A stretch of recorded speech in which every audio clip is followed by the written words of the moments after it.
Joker, directed and co-written by Todd Phillips, follows Arthur Fleck, a man living in Gotham City that's down on his luck. He works as a clown for hire, and he's also an aspiring comedian that's hoping to put a smile on people's faces.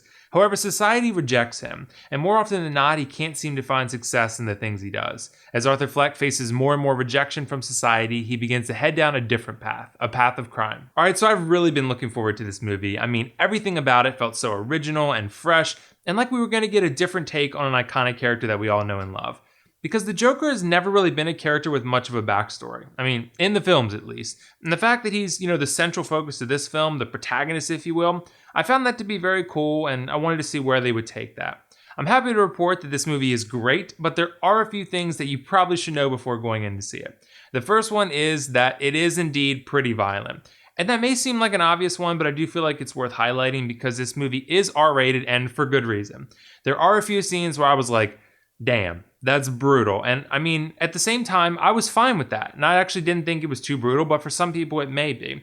Because that's the Joker. So I'm happy that the film doesn't pull any of its punches.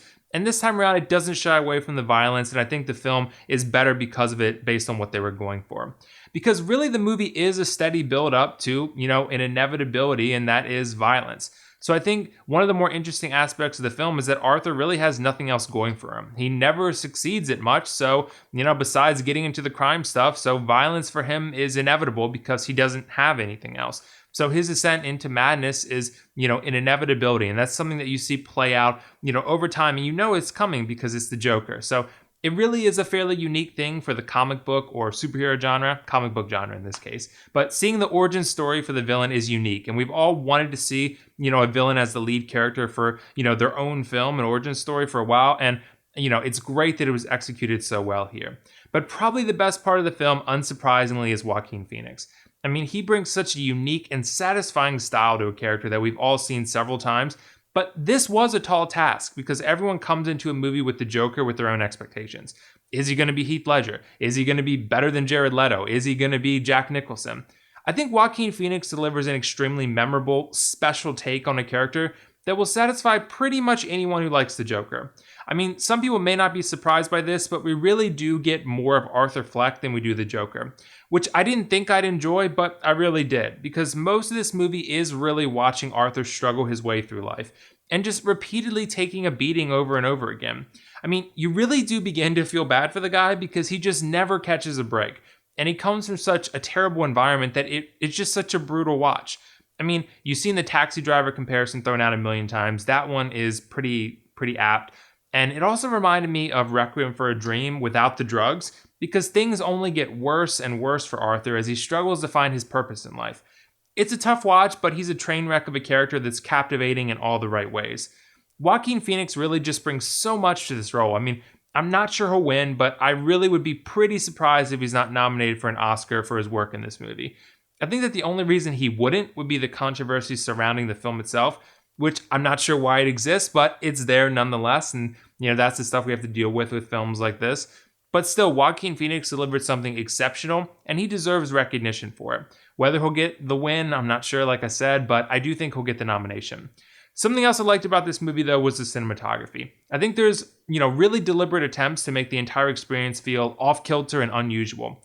There's a lot of tight shots. The lighting is really harsh. It gives that, claustrophobic feel. The city of Gotham also feels as alive as ever, but in a cold, dark, and ruthless kind of way. And I think that in large part is due to the fact that we're seeing it from the perspective of Arthur. I mean, everything around him is terrible. So from his perspective, we end up seeing, the dark side of Gotham more than anything else because of that. But the way the city is shot and the colors and the lighting, it just feels very cold, which worked great for this film. One other thing I want to note is that this movie is indeed a slow burn. It's way more of a character study than it is like a full-on comic book movie. And I really enjoyed the first two acts, but the final act just solidified the film as a great experience for me because of the payoff you get. All the development that Arthur receives leads to something insanely entertaining and, in all its craziness. And I think that, again, this is definitely not a movie for the masses. This is probably the darkest comic book movie that I've ever seen. And it's great that it, feels like it has a personality to it. It's a very uncomfortable, unsettling, even disturbing watch pretty much throughout, but it's really a great film that ends satisfyingly in all of its uncomfortable aspects. I think if you're a fan of the Joker or comic book movies in general, then you'll really like this one, provided you go in knowing it is extremely dark and not typical of the comic book genre really at all. This is definitely not a family film, and it's definitely not going to make you laugh like a Marvel movie or Shazam or anything like that. It's a really dark take on a dark character, and it's brutally honest in its storytelling, which I love, but I do want to make that as clear as I can.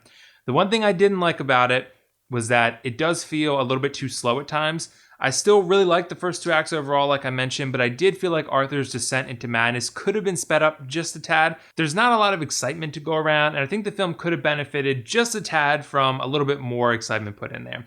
And I get the movie is not about excitement, it's not your typical comic book movie, but I still feel like it could have added a little more energy and excitement to the overall package. But overall, I think Joker is a great film and another step in the right direction for DC. They're really on the roll lately with, Aquaman, then Shazam, and now Joker. DC really seems to be finding their rhythm. As for the pros/cons, for the pros, I thought Joker delivered an insanely good leading performance from Joaquin Phoenix, a fantastic development for Joker and Arthur as a character, awesome cinematography that adds to the unsettling feel of the film, and a fantastic third act. As for the cons, I'd say just a slow pace. I liked it overall, but I could have dealt with just a little bit more excitement. I'm going to give Joker a 9 out of 10 and definitely recommend you check it out, but only if you can handle the consistently dark tone and the violence. If so, yeah, definitely check it out. So did you guys see Joker? What did you think of it? And if not, let me know why not. Also, let me know your favorite take on the Joker. For me, it's still Heath Ledger, but Joaquin Phoenix is number 2 for me for now. It's real close, but Heath Ledger just set the bar so unreasonably high. It's hard to compare them, honestly, because they're so vastly different characters. This is really not the same Joker as Heath Ledger, and I probably should make that more clear, so I'm glad I'm doing that now. But yeah, Heath Ledger's Joker and this Joker are so very, very different. They don't really share much in common at all, besides the fact that they're the Joker. So go in with different expectations, and I think you'll be satisfied. But let me know what you guys think in the comments below, because I'd love to have a discussion with you, as always. Either way, this is WillFoxification signing off. See you in the next video.